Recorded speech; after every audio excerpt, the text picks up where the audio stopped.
알지 의사복. 안녕하세요. 소아암 환자와 가족을 상담하는 삼성서울병원 의료사회복지사 구미현입니다. 소아암 진단을 받은 환자와 보호자분들을 상담하다 보면 아이는 물론 부모님께서도 많이 놀라고 우울해하며 힘든 시기를 보내는 모습을 마주하게 되는데요. 그 고민을 조금이라도 덜어드리고자 알면 지원받는 의료사회복지 소아암 환자 편을 준비했습니다. 먼저 사연을 하나 읽어드리겠습니다. 저는 백혈병 진단을 받은 13살 아이의 엄마입니다. 건강하던 아이가 갑자기 백혈병 진단을 받았습니다. 큰 병원을 가보라는 말에 한 걸음에 서울에 있는 병원으로 올라와서 치료를 받고 있는데요. 입원해 있는 동안 치료비는 어떻게 마련해야 할지, 서울에서 어떻게 생활하며 치료를 받아야 할지 걱정이 큽니다. 또 아이가 한동안 학교를 못 가고 있는 부분도 걱정이 됩니다. 도움을 받을 수 있는 방법이 있을까요? 네, 치료에만 집중하면 좋겠지만 현실적으로 치료비, 거처, 학업까지 여러 고민이 많다는 사연입니다. 소아암 환자 가족이라면 공감하는 부분이 많으실 텐데요. 지금부터 소아암 환자에게 도움이 되는 치료비 지원 제도와 서비스를 안내해 드리겠습니다. 먼저 소아암 환자라면 누구나 지원받을 수 있는 중증질환 산정특례 제도부터 소개해 드리겠습니다. 암으로 진단받은 환자의 경우 진료비의 급여 부분 중 본인 부담금을 5%로 줄여준다는 것인데요. 확진일로부터 5년간 혜택을 받을 수 있으며 혜택 만료 시기에도 암이 남아있거나 재발이 되어 치료를 지속하고 있다면 만료 3개월 전부터 신청을 통해 연장을 할 수 있습니다. 신청은 의사를 통해 발급받은 건강보험 산정특례 등록신청서를 작성하여 병원에 제출하시면 병원에서 등록을 대행해드리고 있습니다. 혹은 건강보험공단 지사로 직접 제출하셔도 됩니다. 이번에는 소아암 환자에게 큰 도움이 되는 보건소 소아암 의료비 지원 제도를 소개해드리겠습니다. 이 제도는 만 18세 미만의 소아암 환자를 대상으로 하고요. 경제적 기준도 충족해야 합니다. 소아암 환자 가정의 월소득이 기준 중위소득 120% 이하이고 재산이 최고 재산액 300% 이하로 둘 다 충족되어야 지원받을 수 있습니다. 신청은 거주지역 보건소에서 하시면 됩니다. 이 기준에 해당이 된다면 1월부터 12월까지 1년간 발생한 치료비를 비롯하여 희귀약품 구입비, 조혈모 세포 이식과 관련된 골수 구독료나 공여자 검사비, 100만 원 한도에서 가발 구입비 등 치료와 관련된 것들을 지원받을 수 있습니다. 백혈병은 최대 3천만 원, 다른 종양은 최대 2천만 원까지, 조혈모 세포 이식을 할 경우 이식을 한다는 소견서를 제출하면 1,000만 원이 추가되어 최대 3천만 원까지 지원받을 수 있습니다. 여기서 잠깐! 보건소 소아암 의료비 지원에 대한 궁금증 좀 더 짚어드리고 넘어가겠습니다. 첫 번째 질문입니다. 올해 만 18세가 되는데 지원이 가능할까요? 네, 만 18세가 되기 전에 진단을 받은 환자가 바로 지원 신청을 했다면 지원이 가능합니다. 그러나 만 18세가 지난 후에 신청하거나 만 18세가 된 이후에 진단을 받았을 경우엔 불가합니다. 기존에 지원받았던 환자가 만 18세가 됐을 경우에는 만 18세가 되는 해까지 지원이 가능합니다. 나이 제한에 걸려 보건소 소아암 의료비 지원 제도를 통해 도움을 받지 못한다면 건강보험공단에서 진행하는 재난적 의료비 지원을 신청해보세요. 관련된 내용은 알지 의사복 2편을 참고해주세요. 2번, 보건소에서 예산이 부족하다고 지원이 불가하다고 하는데요. 지자체별로 예산이 달라서 예산이 빨리 소진되는 지역구도 있습니다. 이러한 경우 신청을 해두시면 다음 해에 예산이 들어오는 대로 지원을 받을 수 있습니다. 늦게 받을 수는 있어도 지원을 받지 못하는 경우는 없으니 걱정은 안 하셔도 됩니다. 3번, 신청해서 탈락했는데 지원이 불가한가요? 네, 보건소 지원 사업은 탈락하면 당해년도 6개월 이내에는 재신청이 불가합니다. 경제적 상황에 변동이 있을 것으로 예상되시면 보건소와 논의해보시고 잘 판단하셔서 신청하시기 바랍니다. 4번, 한 번만 지원받을 수 있나요? 네, 치료 중인 환자는 매년 지원을 받을 수 있습니다. 대신 매년 다시 신청을 하셔야 하니 잊지 말고 꼭 신청하세요. 국가에서 치료비를 지원받았음에도 치료비가 부담스러우신 분들도 있으시죠? 그럴 때는 외부 후원기관 등을 통해 치료비를 지원받을 수 있도록 상담해드리고 있습니다.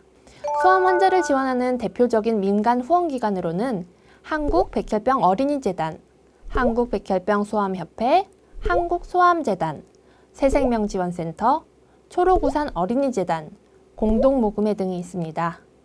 경상북도의 경우 교육청에서도 치료비를 지원해 주기도 합니다.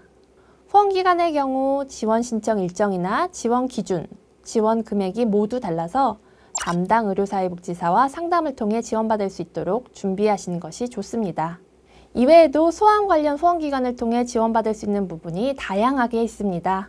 면역력이 약한 소아암 환자를 위해 교통비 지원 또는 치료비 이외에 추가적으로 발생하는 비용을 지원해주는 간접치료비도 후원기관에서 지원해주고 있습니다. 치료 중에 수혈을 받게 되는 경우가 있는데요. 후원기관에서 헌혈증을 지원받아 수혈료를 일부 감면받을 수도 있습니다. 치료받는 도중 탈모로 외모에 대한 자신감이 떨어지는 아이들에게 가발을 지원하는 서비스도 있으니 신청해 보시기 바랍니다. 한국 메이크업위시재단에서는 환아가 원하는 것이 무엇인지 확인하고 소원 성취의 기회를 주기도 합니다.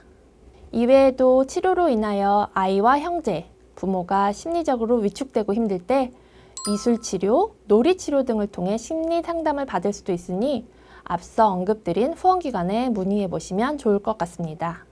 또한 병원을 자주 방문하고 오랜 시간 병원에 머무는 아이들을 위해 병원 자체적으로 정서 지원 프로그램을 운영하기도 합니다. 저희 병원에서도 소망을 담은 세상이라는 의미의 소담놀이라는 프로그램을 운영하고 있는데요. 치료를 받으시는 병원에 이러한 프로그램이 있는지 확인해 보시고 이용해 보시기 바랍니다. 앞서 사연에서 소개한 것과 같이 치료를 위해 타 지역에서 서울로 올라오시는 경우도 많은데요. 이럴 때는 후원기관에서 운영하는 소아암 쉼터를 이용하는 걸 추천합니다. 소아암 환자와 보호자가 머물 수 있는 쉼터로 초록우산 어린이재단 도담터, 한국백혈병 어린이재단 나음소아암 쉼터, 한국백혈병 소아암협회 사랑의 보금자리 쉼터 등이 있습니다. 병원 인근에 쉼터가 있는지 확인하시고 이용해 보시기 바랍니다. 학령기에 진단을 받고 치료를 시작한 경우 등교하기 어려운 상황이 발생하기도 하는데요. 이럴 때에는 건강장애 아동으로 등록해 보세요. 장기 입원을 하거나 통원 치료를 하는 초, 중, 고등학생의 학습권을 보장해주기 위한 제도로 병원 내에 위치한 병원 학교나 원격 수업을 통해 수업을 들을 수 있습니다. 건강장애 아동으로 등록을 원하신다면 신청서와 진단서를 소속 학교 담임 선생님께 제출하시면 됩니다. 교육청 특수교육지원센터에서 대상자인지 확인하는 절차를 걸쳐 참여한 수업을 출석으로 인정받을 수 있습니다. 초등학생의 경우 1시간 이상, 중고등학생의 경우 2시간 이상 수업을 받으면 하루 수업 일수로 인정됩니다.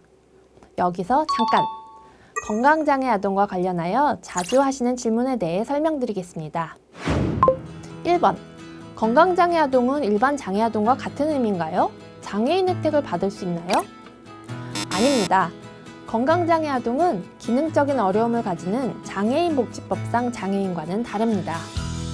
학업을 유지하는 데 어려움이 있는 것을 건강장애라고 표현했다고 생각하시면 됩니다. 2번. 건강장애 아동으로 등록되었을 때 성적은 어떻게 처리되나요? 성적은 소속 학교의 학업 성적 관리 규정에 따라 처리되므로 소속 학교에 문의해 보셔야 합니다. 3번. 건강장애 아동으로 등록되는데 시간이 너무 오래 걸려요. 미리 수업을 들을 수 있을까요? 네, 가능합니다. 건강장애 선정이 확실한 경우 교육청에서 건강장애로 인한 병원 학교 또는 원격 수업 필요 및 우선 배치 공문 처리가 가능합니다. 관련하여 해당 교육청에 문의해 주세요. 4번. 건강장애 아동의 경우 상급 학교 진학 시 혜택이 있을까요? 네. 우선 상급 학교 진학 시 집과 가까운 학교에 배정받을 수 있습니다. 이외에 대학 입학 시 사회적 배려 대상자 특별 전형을 통해 진학할 수 있습니다. 일부 대학에서 진행하고 있고 대학별로 기준이 다른 부분이기 때문에 본인이 희망하는 대학의 홈페이지에서 정확히 확인하고 지원하시는 것을 추천드립니다. 여기서 잠깐! 저는 백혈병 진단을 받은 13살 아이의 엄마입니다.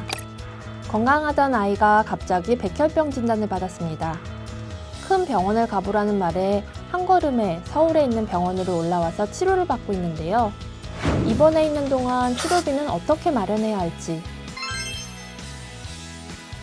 서울에서 어떻게 생활하며 치료를 받아야 할지 걱정이 큽니다.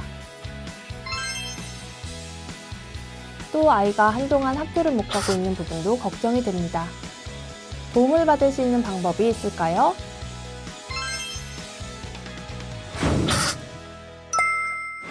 지금까지 소아암 환자를 위한 사회복지제도 및 서비스에 대해 안내드렸습니다.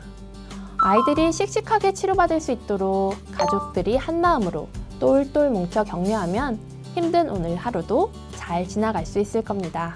도움이 필요하다면 저희 사회복지사도 적극적으로 돕도록 하겠습니다. 저희 사회공헌팀은 알면 도움이 되는 의료사회복지제도로 다시 찾아오겠습니다. 알지 의사보. 다음 시간에 만나요.